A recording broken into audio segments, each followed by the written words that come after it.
The seated leg curl is a fantastic exercise to hit the hamstrings, so get some feeling all the way down the back of our legs. Now, I like this seated version versus there is another machine where you lie on your stomach, which is the prone version. And so the seated version removes any movement through the hips and lower back because you're sitting down. And in this case, it lets you just zone out and focus on just bringing your heel to your butt and getting a good contraction, and that's why I like it better, though both do the same thing. Now, when you're setting this up, you want to make sure that the pad is hitting you just above the ankle. So there's usually an adjustment on the arm, and this seat allows you to sit in the machine and for the foot to be in a position that allows that to happen. If not, if the pad is way too high on the leg or way too low on the leg, that means you need to move the seat forward or back. And then from there, you would adjust how high this arm sits. So if I'm sitting here, I can stretch my legs, I feel pretty comfortable, there's no pressure at the knee. But if you don't feel that way, if you feel like, essentially you're kind of hyperextending in the knee, or this is just really uncomfortable, or there's too much stretch in the hamstring, you can lower this arm. Usually there's a button in this machine, it's just right here on the arm. We just pull the pin and then lower that, and you just choose a setting that's comfortable for you. But in my case, bringing it all the way to the top, getting a good stretch. And then from there, the last piece is just like a carnival ride or like hopping on a roller coaster. We gotta secure ourselves in the seat. So we're pulling on this pin, we're locking ourselves in. There's probably some in between no man's land that means that this thing is not locked in. So I've either gotta push down or pull up to make sure that the pin gets locked into place. In this case, I'm gonna push down. And then sometimes you need to give it a little wiggle for it to lock into place. And then from there, I'm good to go. So I'm really locked in, which means that my hips aren't gonna move. And so all I gotta think about is bring my heels to my butt as far as I can. So all the way down to the bottom. And it's very much like a bicep curl where you're gonna feel some bunching just in the back of the thigh, especially towards the middle or close to the knee. And that's what we're looking for. At the top, I want to get as much stretch as I can. So getting my legs as long as I can without letting the weight fully touch down. So if I was to look at the weight stack right now, then there'd be a little space between the plates.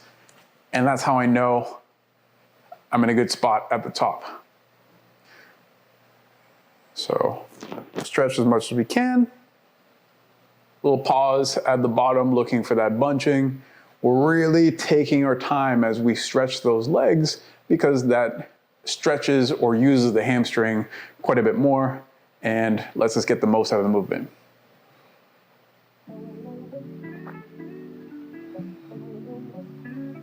Quick pro tip for this movement, how you point the toes matters when it comes to recruiting the hamstring.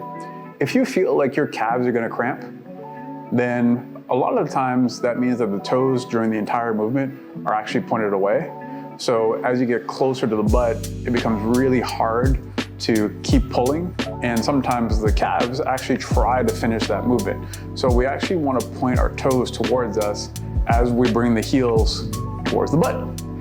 Now, as we let this out, how we can enhance the work through the hamstring is actually doing just that, just pointing them away. So what you might do, once you get used to the flow of the movement, is on the way up, you're pointing your toes away, and on the way in, you're actually pointing your toes towards you and driving your heels towards your butt. This is maximizing the amount of work that's done by the hamstring and lets you get a little bit more out of the movement. Do you absolutely need to do it? No, but it's just a little bonus. There's a couple of things that you want to watch out for on this machine. You want to make sure that there isn't a ton of movement in the body when you're doing this. So if you can move around, it might mean that this pad is not locking your legs in tight enough.